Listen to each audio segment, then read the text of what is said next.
Бұл өтте қорқынышты, өмірден алынған фильм. Ең қорқынышты қасапшы жайлы болмақ. Ер адам сиыр сауып болып, қолын сауған сиырдың сүтіне салуда жұмысын аяқтап болып үлкен үйге қарай бет алады.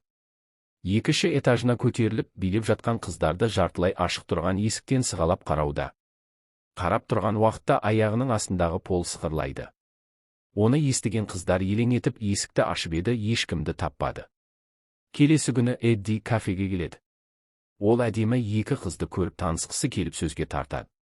Бірақ қыздар оны бір түрлі көріп тезірек кетуге асығады. Бармен ендігіде олай таныспау керектігін айтады. Эдди болса өзінде не дұрыс еместігін түсінбейді. Онымен кездесуге келген қызда келеді. Ол да бір түрлі қыз екен. Оның қолында шкатулкасында бұрынғы концлагерде болған тұтқындардың фото суреттерін көрсетуде. Концлагерде болған әйелдер комиксін тіпті қарап қызықтап бара жатыр. Оның көздері комиксті көріп жайнап кетті. Үйінде анасы үйден шықпайды. Эдди үйдің шаруасын барлығын өзі жасайды. Сол күндері ол қорада жұмыс жасап жатқанда ағасы Генри келіп ол бұл жақтан кететінін, алжыған анасын тастап кетіп үйленгісі келетінін айтады. Оны Эдди түсінбей ашуға булығады. Қалай ғана анасын тастап кететінін. Генри болса Эддиге аналары ауру алжығанын айтып түсіндіргісі келді. Оның да бұл жерден кетіп адам сияқты өмір сүруін керек деп көндіреді. Бір кезде анасы келе жатқанын айтып Эдди Генридің басынан соққы салады. Генри көзін жұмбастан жерге құлайды. Ол өзін не істеп қойғанын түсінбей қалады.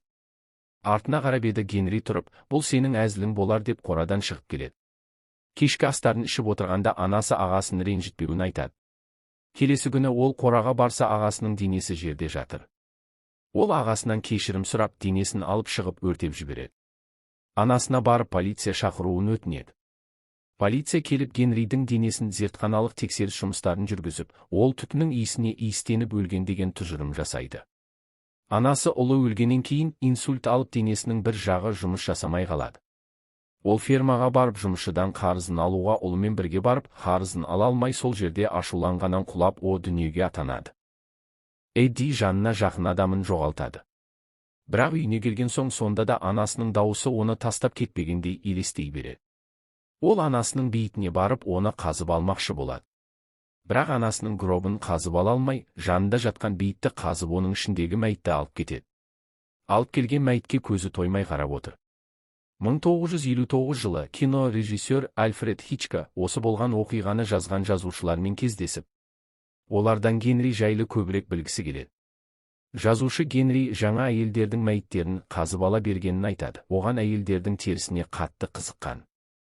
Ол терілерді алып олардан бұйым жасауды ойлаған. Оның алғашқы тарелкасы бас сүйектен болады. Содан тамақ жейді. Таңғы ас ішіп отырғанда анасының көлеммен тамақ ішіп отырып, Эдилайнге үйленетінін айтады. Онымен кездесуге барады. Қыз болса Нью-Йорк барып, қылмыс болған жерлерге барып фотограф болғысы келетінін айтады. Қызды үйіне қонаққа шақырды. Ол қызды үйіне әкеліп, анасы аурушаң екенін айтып алдын ала ескертіп алады. Қыз үйіне келіп шашылып жатқанын көріп, үйін жинап кетеді. Эдилайнге ол оның қызы болуына сөз салады да, оның ағасымен танысуын сұрайды. Ол үстіңгі қабатта алып барып, өлі дегеге анасына бері қарап, амандасудың сұрайды. Ол өлі дене тіл қатсын ба? Оны көрген қыз қорқып тезірек кету керектігін түсінеді. Ол қаруын алып барға барады. Біраз демалу үшін. Жігіт болған оқиғасын барменшіге айтып береді. Олар бұрыннан достар еді. Барменші оның демалуы керектігін айтады. Және қазір қыздар келетін айтады. Ол осы уақытқа дейін бұл әйелді дені дұрыс деп ойлап келген. Ол ойлағандай адал жан болмай шығады.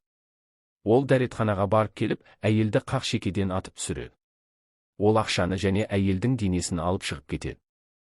Тони мен Хичкок кездесіп оқиға болған үйге актерді Генридің үйіне алып келеді.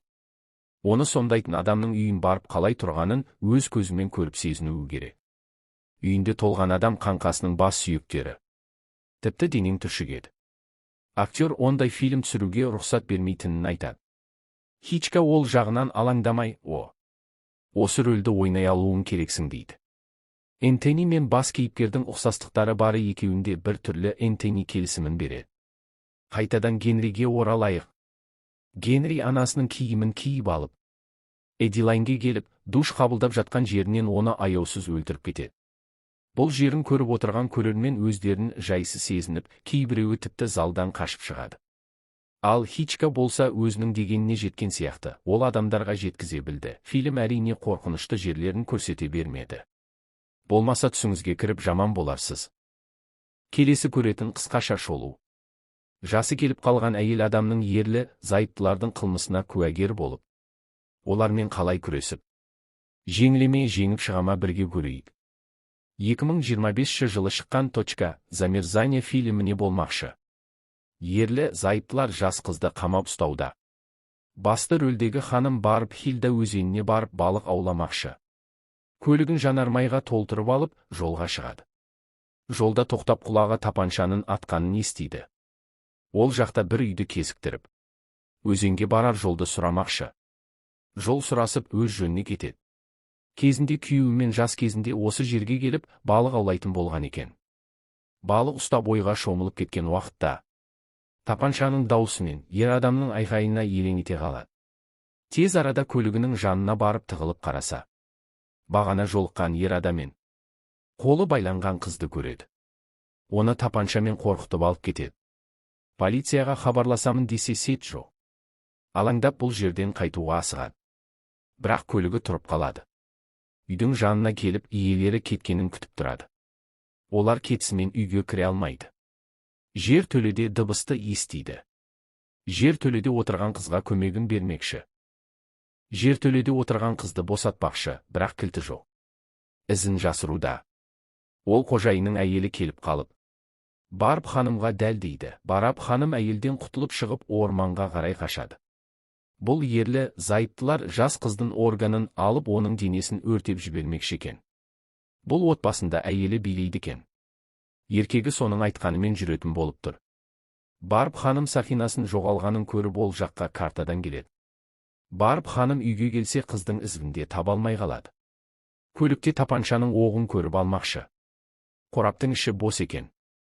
Көліктен рацияны байқап қалып, өзінің қайда екенін айтып жатқанда, оны келіп шал сыртқа лақтырып жібереді. Барып ханымда оның аяғын жарақтап үлгереді. Солайша сытылып шығады. Тапаншаны оған қаратып атуға аз қалған еді. Ол болса өзін аяуын өтінеді. Шал енді әйелінің айтқанын жасамайтын айтады. Еркек көлігіне отырып алып, жақын жердегі қалаға қарай бет алып еді. Алдынан әйелі көлікпен қақиып тұр. Көліктен шығып неге көлде еместігін сұрайды. Ол болса осының бәрін тастап кеткенін қалайды. Әйелі өзін олай қалдырмауын сұрайды. Еркек бәрібір оған ота жасайтын хирург бұндай жағдай жоқ жерге келіп жасамайтынын айтады. Барып ханым жолға шығып аңшыларға тап болады. Рациямен өзі шақырғанын айтады. Аңшылар оның қолындағы тапаншасын алып, оған сенің кіремей тұрғандарын айтады. Солайша оларды ормандағы үйге алып келеді. Барып ханым оларға абайлағаны абзалырақ болатынын ескертеді. Аңшылар сыртқа шығып кетеді. Үйден шыққан әйел екеуінде жасатандырады. Бар ханым отырған көлікке де оқ атады. Ол әрең дегенде сыртқа шығады. Аяғын жарақаттайды. Бар хағым есін жиса үйде екен. Қыздың бауырын алуға ота жасағалы жатыр. Бар ханымды атып түсіреді. Бірақ оқ оның кеудесіне тимеген. Екеуінің арасында төбелес басталды. Палаткасы өртеніп екеуі далаға шығады. Сол уақытта пайдаланып қызда байлаулы жерінен шығады. Екеуінің арасында арпалыс басталды. Аталмай оғы біткен екен, бірақ ұрып талдырады. Жас қыз жаным жатқан палатадан шығып аман қалады. Бар ханымды әйел суға итеріп жібермекші. Бара ханым оны құлатып өзін онымен бірге байлап қояды. Өзі суға кетіп өзімен бірге жан алғыш әйелді де алып кетеді. Солайша жас қыз аман қалады.